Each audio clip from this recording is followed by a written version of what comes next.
bukan, ya kita nggak tahu. Tapi Mm-mm. kalau kita nggak usah zaman Nabi lah, di Quran saja kita menemukan ayat dan tafsirnya itu di dalam surat An-Nisa ayat 103. A'udzubillahi minasyaitonirrajim.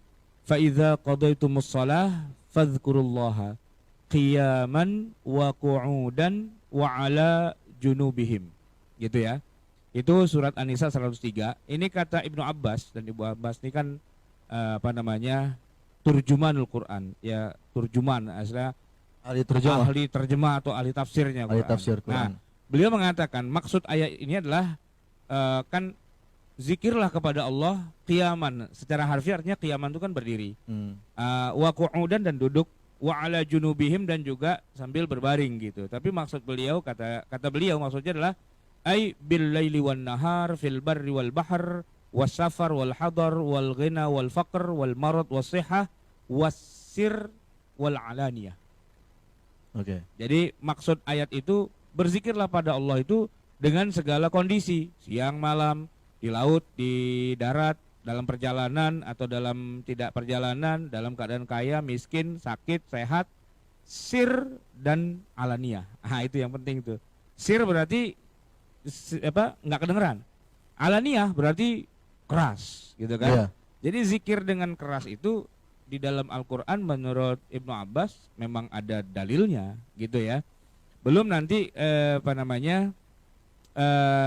di dalam pendapatnya para ulama yang lain, misalnya katakanlah Al-Imam As-Suyuti, ya menyebutkan tentang zikir yang dikeraskan dan berjamaah itu. Nah, kalau kita masuk ke dalam hadis-hadis Nabi, kita menemukan juga bahwa ternyata di zaman Nabi itu banyak loh kondisi atau keadaan di mana para sahabat itu habis sholat zikirnya keras. Ya, seperti yang disebutkan oleh salah satu sahabat Nabi, ya, Maslamah Al-Fahri. Wa kana mujabud da'wah qala sami'tu Rasulullah sallallahu alaihi wasallam yaqul la yajtami'u mala' fayad'u ba'duhum wa yu'minul ba'd illa ajabahumullah. Tidaklah berkumpul orang-orang, kumpul nih rame-rame, ijtama'a, ya kan, yajtami'u mala'un.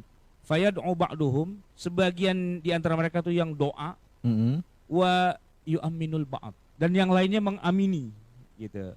Mereka jamaah. Seperti sekarang kayak iya, gitu. kan kita habis sholat kan ada yang doa satu orang tuh. Iya, yang lain amin. Yang lain cuma enggak baca, ya amin amin amin amin gitu kan, dibilang bid'ah tuh. Itu hadisnya sahih rawahul Hakim.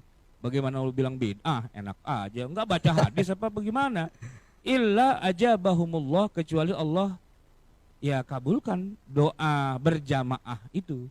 Satu orang mimpin doa, yang lain mengamini. Itu Pak, saya kalau lagi khutbah Jumat di masjid yang pada goblok semua tuh jamaahnya, itu pada diem aja. Allahumma ighfir lil muslimina wal muslimat, diem aja gitu. Haram katanya begitu. Orang kita lagi doa, haram gimana? Lu kagak amin, lu kagak ikut doa berarti kan? Padahal kan harus berdoa gitu kan. Tapi ya begitulah, orang pada koplok semua, pada kagak ngerti kan. Ya dia tuh cuman tahunya tuh dari website, dari dari Google, dari apa dan sebagainya.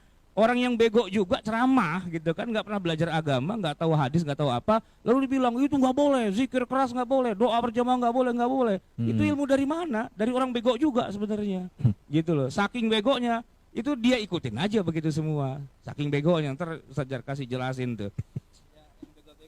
Yang bego-begonya ente yang jelasin lah. Nah di zaman Nabi, Ibnu Abbas juga cerita, kuntu a'lamu idzan sarafu bidzalika idza sami'tuhu wa fi lafzin kuntu a'rifu inqidha'u shalat Nabi sallallahu alaihi wasallam bit takbir. Jadi Abdullah bin Abbas ini sahabat Nabi yang waktu itu masih kecil, ya kan?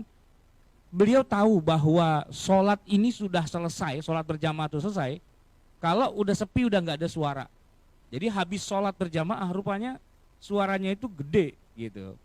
Kedengeran. Para sahabat tuh baca zikir tuh keras di dalam Masjid Nabawi itu. Orang yang di luar tahu. Nah iya, orang yang di luar tahu. Saya tahu bahwa sholat itu bubar ketika suaranya udah berhenti, udah habis gitu kan. Kuntu a'lamu idzan sarafu bidzalika idza sami'tuhu wa fi lafzin kuntu a'rifu inqidha'i sholatin Nabi sallallahu alaihi wasallam bit takbir. Jadi selesainya sholat berjamaah di masjid itu, udah selesai itu, berarti udah sepi, udah kagak ada kedengaran suara lagi, berarti udah pada pulang. Berarti dia dengar Pak dari luar masjid itu. berarti kan keras. Nah kalau zikirnya cuma diem aja gitu kan, mending dia baca, dia ngerenung gitu kan. Ngerenung aja mulutnya kagak komat kamit, ya kan nggak apa gitu. Karena dicekokin sama orang yang nggak ngerti agama bahwa zikir keras itu bid'ah gitu loh. Padahal di zaman Nabi ada, dan itu hadisnya bukan hadis sembarangan, Bukhari Muslim loh itu. Enak aja bilang bid'ah sekenanya gitu kan. Maksud saya gini, sebelum ngomong tuh ngaji dulu yang bener lah gitu ya kan. Nah, makanya kita di sini sholat isya kan zikirnya keras. Kenapa kita malu-malu? Orang sahih kok hadis Bukhari Muslim, enak aja kita diam. Yang diam saya tanya, hadis lu mana? Gitu loh, bahwa Nabi kalau habis sholat diem aja merentak gitu kayak mau mati. Nggak ada itu, justru keras suaranya gitu loh. Bahwa nanti ada zikir yang lembut, ya kan? Iya. Tapi jangan bilang bahwa zikir itu hanya yang lembut, dan kalau yang nggak lembut tuh nggak sesuai dengan sunnah Nabi. Sunnah yang mana? Gitu. Harus ngerti dulu ilmu agama, baru ngomong gitu. Paling nggak lu ngaji dulu dah, paling nggak gitu. Biar ngerti, dan kemudian jangan asal nyeblak aja tuh mulut gitu loh. Padahal hadis kagak paham, Quran apalagi, tafsir kagak ngerti, keluarin fatwa, disviralkan pula gitu kan. Ini ngerti apa, nggak ngerti apa, pokoknya viral-viralin segala sesuatu itu ya.